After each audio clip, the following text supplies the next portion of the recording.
मुज़म्मिल साहब ये बताइए कि इस वक्त जो चीज़ें जिस तरह चल रही हैं यक के बाद दीगरे, अगर पूरे हफ्ते का मैं एक एनालिसिस करूं, रऊफ हसन साहब पे जो अटैक हुआ, बेशक हुकूमत ने नहीं कराया बट अपोजिशन उसी तरफ उंगलियां जो है वो पॉइंट कर रही है। फिर उसके बाद पीटीआई का जो सेक्रेटेरिएट है उस पे जो जब एक डेलीगेशन, फॉरेन डेलीगेशन जो है वो विजिट कर रहा था, यूएन का डेलीगेशन विजिट कर रहा था, पुलिस का विदाउट वारंट छापा, ये सारी चीज़ें यक के बाद दीगरे, क्या आपको लगता नहीं है कि बेशक लीगैलिटीज़ में जाए बगैर, इस वक्त लीगैलिटीज़ में आगे डिस्कस कर लेंगे, इस वक्त क्या पीटीआई को मजलूम कार्ड खेलने का जो है ये मौका नहीं फराम कर रही और एक अपने लिए महाज आराई का एक जो है वो अननेसेसरी माहौल नहीं खोल रही? ये सब कुछ ना भी हुआ होता तो मंजरनामा यही होता। फिर पीटीआई ने कौन सा बिहेव कर रहे होना था, उन्होंने कौन सा पॉलिटिकल हार्मनी की बात कर रहे होना था, कौन सा उन्होंने गवर्नमेंट के साथ बैठ के होना था, कौन सी उनकी गुफ्तगू नरम हो गई होनी चाहिए अगर ये सब कुछ ना हो गया होता। मेरे ख्याल है हम इस सबसे आगे आ गए हैं। अब हमें ये रियलिटी को एक्सेप्ट कर लेना चाहिए कि पीटीआई के साथ आप कुछ अच्छा कर लें बुरा कर लें, उनका behaviour one and the same रहना है। उन्होंने अपने स्क्रिप्ट पे ही रहना है। आईएमएफ की बात होगी वो आईएमएफ को खत लिखेंगे, जीएसपी प्लस की बात होगी वो जीएसपी प्लस रोकने की कोशिश करेंगे, सरमायाकारी की बात होगी वो उसको इरमटेरियल कुछ हो रहा है या नहीं हो रहा। लिहाजा आप जो एक्सक्यूजेस बयान कर रही हैं ये सब लेम एक्सक्यूजेस हैं। नहीं, लेम एक्सक्यूजेस तो नहीं है, लेम एक्सक्यूजेस तो नहीं आप इनसे कह सकते मुज़म्मिल सुहरवर्दी साहब। गवर्नमेंट पे ओनस हमेशा होता है, उन्होंने ऐसे ही बिहेव करना है। हम 2014 से देख रहे हैं, हमने उनको हुकूमत में भी देखा है, ऑपोजिशन में भी देखा है, उन्होंने ऐसे ही बिहेव करना है। उनका एक ही एजेंडा है, चाहे आप उन्हें वजीर आजम बना दें, चाहे जेल में डाल दें, कि मुल्क को अदम इस्तेकाम का शिकार रखना है। वो वजीर आजम बनकर भी अदम इस्तेकाम का शिकार रखते थे और वो वजीर आजम। मुज़म्मिल सुहरवर्दी साहब, कता कलामी की माफ़ी, लेकिन आपको ये नहीं लगता कि देखें, एक तो ये कि जो हुकूमत वक्त होती है उस पर ओनस होता है कि उसने हार्मनी क्रिएट करनी है।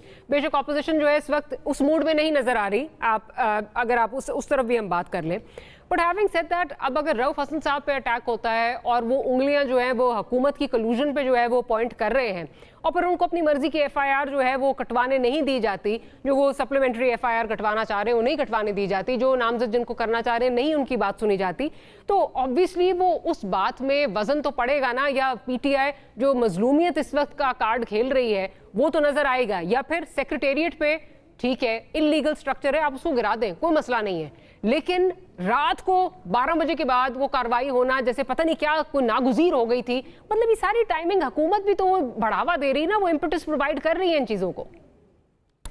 दिन में करते तो शायद लॉ एंड ऑर्डर का मसला हो जाता, वो बंदे इकट्ठे कर लेते, वहां पे बलवा हो जाता। ऐसी कौन सी बात है, वो करने देते वो। फिर आप कहते हैं कि दिन में किया, आपको नहीं पता था दिन में लोग इकट्ठे हो जाएंगे, फिर वहां पे बलवा हो जाएगा, मसाइल हो जाएंगे, फिर बात उस तरफ लेने चलनी शुरू हो जाती। क्या उन्होंने ये ऑपरेशन होने देना था कि ये बड़ा लीगल है, हमारी बड़ी इलीगल तामीरात हैं, आप बेशक गिरा दें, हमें कोई इतराज नहीं है, आप उनसे ऐसे बिहेवियर की एक्सपेक्ट कर रहे थे?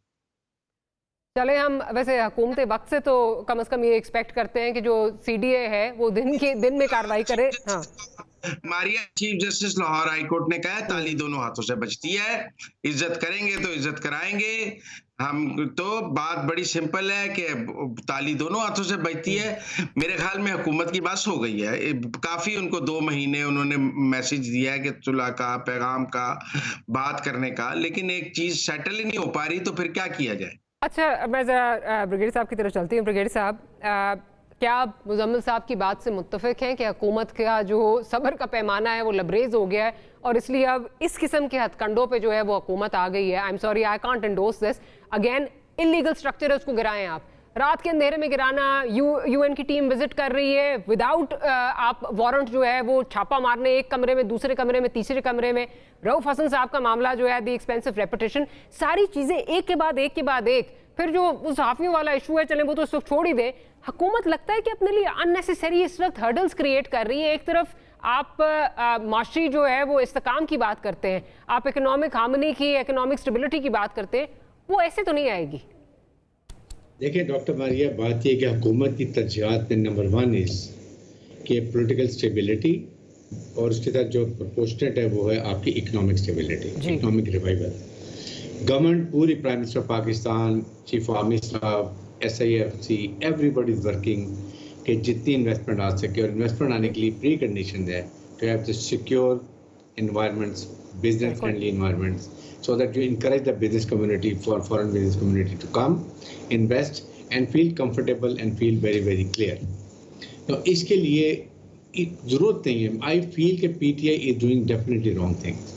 कि आपको अगर आप ये चाहते हैं तो I always say कि एक इनका आपको ये PTI को चाहिए कि अपना केस लड़ें कोर्ट पे, get a remedy from court.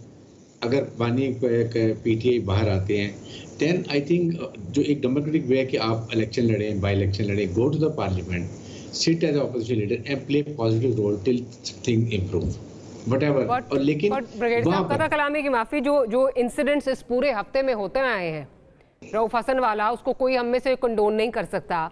फिर उसके बाद जो उनका FIR वाला मसला है, फिर ये चीज़ें, मतलब इतनी सारी चीज़ें, I am sorry, I am repeating my self, but ये एक पूरा एक तसलसल आ रहा है इस हफ्ते का.